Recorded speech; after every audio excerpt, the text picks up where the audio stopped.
Hello বন্ধুরা, সবাইকে নমস্কার জানিয়ে আমি আমার ছোট একটা ভিডিও শুরু করতেছি।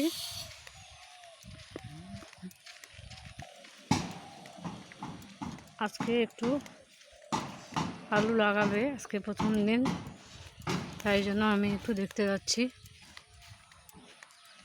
এই যে দেখো আমি কোন দিকে যাচ্ছি, যে মাঠে কত বাড়ি আমাদের এদিকে।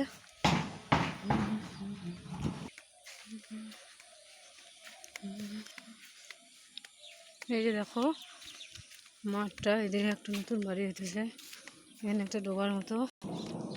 ফাইনালি জমির এখানে পৌঁছে গেলাম। এই যে দেখো এটা হচ্ছে মাঠ, যে মাঠের ওইদিকে কত বাড়ি, ওইদিকে কত লোক আলু লাগাচ্ছে। ওইদিকে মাঝখানে একটা জাংলি বেড়ে দেখা যাচ্ছে। আর আমাদের জমিটা দেখো, জমিতে কত ঘাস ছিল। প্রথমে একদিন ট্রাক্টর এসে ঘুরে গেছিলো, পরে যে সব আমার বর বসে বসে, তারপরে এগুলো জমিটা রেডি হয়েছে।